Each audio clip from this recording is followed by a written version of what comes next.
Hello, I'm Huples Kittens. This is going to be my last video on Swedish prepping as looked at by a German documentary crew. I'm of course British and I live in Canada. The reason I focused on this documentary is the documentary's a good one, it's 28 minutes. It has some propaganda inside it, everything does, but it actually really gives me a good insight into how a different country is prepping and how a different government is thinking of war with Russia specifically. It's irrelevant to me whether this makes my current actions and preps bad, good or neutral. What it does, it gives me food for thought. And food for thought outside my little box is what we all need to prep safely. Some 50 kilometers northeast of Stockholm, members from Sweden's Home Guard are rehearsing for a military emergency. What type of military emergency? You want gloves? No, we'll warm up as soon as we get started. All right, full out. Let's go. I'd want gloves. The mood here is laid back. All here are volunteers. The Home Guard is a unit within the Swedish Armed Forces with the core mission of protecting Swedish territory and providing support in times of crisis. Today, 70 men are training with the Carl Gustaf, a Swedish anti-tank weapon, and live ammunition. Training with live ammunition in battlefield conditions is actually vital to actually have a home guard that can act as frontline troops. This is something you might want to consider. How are you actually training with your weaponry? Is it actually simulating what it would be like in the event of war or any other major catastrophic violent SHTF? Carl Gustafs are also being used in Ukraine's fight against Russia. No one here seems to have any hesitation about handling heavy artillery. When I did national military service, I was a bit younger, and it was, I think it was like, not a rule, but every guy did it. And everybody did it, so I also did it. And I learned a part of myself doing it. Plus I kind of growed up during my national military service. And from then I just kept working in construction, but I always look back a bit, so now I'm here again. As a proudly neutral country, Sweden had its own arms industry and aircraft industry, and a form of national service, a conscription, a draft if you're an American. Though for me, draft always means a cold wind. I have no problem with doing what I have to do if it comes real, like it's have been in Ukraine, what the Ukrainians are doing for their country, and I will do the same for my country. Why? Because I enjoy all the freedoms, and I really think that you have to stand up for them. And if I only enjoy the freedoms but don't stand up for them, they are not worth much. Yes, but if you fight, so will they. And war serves no actual purpose in the modern age. It's not like it used to be even 50 to 100 years ago. War's a destructive force. It erases both the victor and the vanquished in this modern age. So it's not really a great idea. However, I do appreciate the fact most people don't cope with that very well and are very patriotic and are going to actually fight and kill people with different coloured flag. The volunteers take part in exercises several times a year. The state compensates each day of lost earnings with 80% of their net income.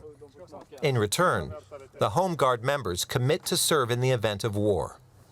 I hope they get great war pay if it comes to that. It's a great way of actually recompensing people for doing national service. And you have to do it because you want to do it, because it's going to cost you a little bit of cash. And service for your country is still a thing in Sweden. They become very proud of their stance and they all want to defend their way of life. When you join forces with a bigger organisation like the NATO Pact or the Soviet organisation, you're going to lose your autonomy. You may feel safer in a herd, but the edges of the herd are going to get horribly trampled. And Sweden probably wouldn't have been touched by anybody.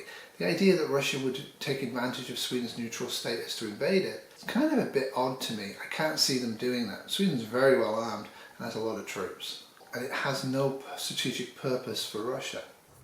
Some 20,000 are standing by, in addition to nearly 30,000 conscripts, professional soldiers and officers. Having 50,000 defensive troops is a great force. I've just been joined by little Wolfid. The booklet clearly says that the Swedish government will never ever surrender if they're invaded. Ever. And if they hear that the government surrendered, it's a lie. It encourages every Swede, whatever ability or age group, to fight relentlessly against an invading force. Officer Johan Miedenby teaches civilians how to use anti-tank weaponry. Ever since Russia attacked Ukraine, some 25,000 volunteers have signed up for the Home Guard. That was more than the Home Guard had in members at that point. We are prepared. We will do everything that we can to protect our democracy and also our country, of course. So more weapons means that it will be more a risk of some mistakes. To have peace is, of course, the most, well, the best thing.